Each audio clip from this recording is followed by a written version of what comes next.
we have studied that stored ozone, if it is in more concentration, then it can be explosive or dangerously explosive. Now we need to study about the powerful oxidizing agent. So ozone is a very good or a powerful oxidizing agent. Ozone liberates atoms of nascent oxygen very easily or spontaneously. We have just seen that conversion of ozone into oxygen is a spontaneous process. So this process takes place on its own. We need not to provide any energy from outside.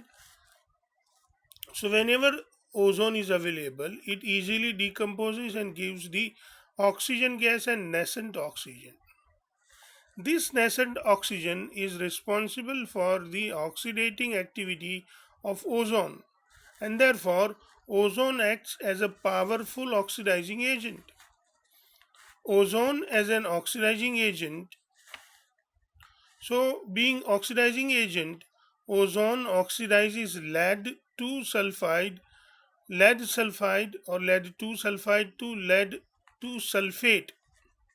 You can see here this lead 2 sulfide PbS when reacts with ozone, it produces PbSO4 lead sulfate and 4 oxygen. So 4O3 is converted to 4O2 and 4 oxygen are added to PbS, that turns into PbSO4, and this is how we can understand the oxidizing capability of ozone.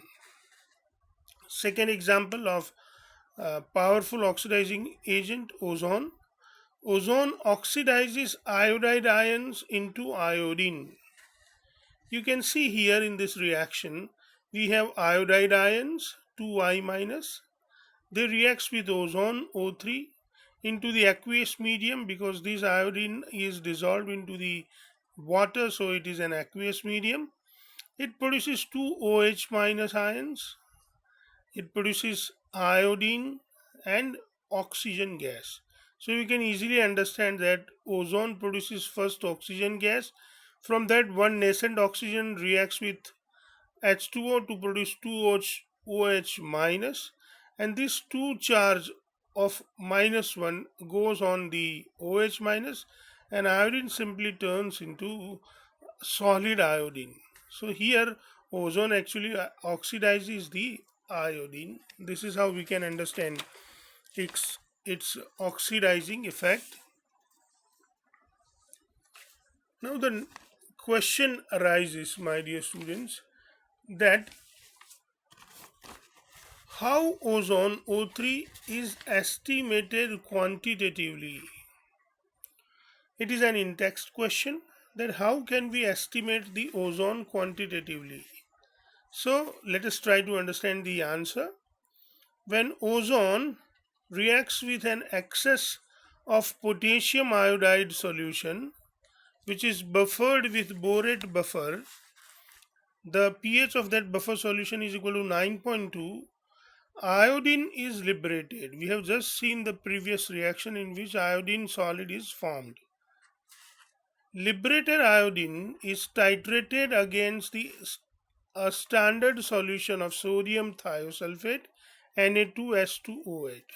Thus, by knowing liberated iodine, we can estimate the quantity of ozone reacted with potassium iodide.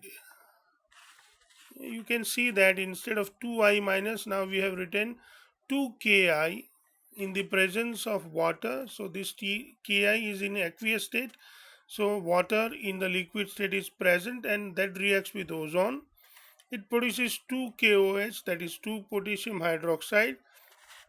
Iodine in the solid state is produced and oxygen gas is produced. This this iodine which is produced over here is titrated against the sodium thiosulfate solution, and which is having which is having a which is buffered with borate buffer, and ultimately by knowing the iodine produced, we can come to know that what is the amount of ozone is produced. So this is the quantitative method of estimation of ozone. So this is how we can estimate the ozone. We have one more question to go with. What is the question? Let us read. Which reaction is responsible for the ozone layer depletion? Or explain how nitric oxide, that is NO, emitted from supersonic jets deplete the ozone layer. Experiments have shown that nitrogen oxide, particularly nitric oxide, combined rapidly with ozone as follow. You can see the reaction of ozone with nitric oxide. NO gas plus O3 gas, it gives NO2 gas, nitrogen dioxide gas, and oxygen gas. There is thus a possibility that nitrogen oxide emitted from the exhaust system of supersonic jet aeroplanes might be slowly depleting the concentration of ozone layer in the upper atmosphere.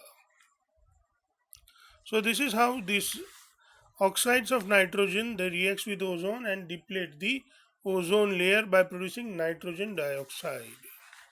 Now this is the question for you, my dear students.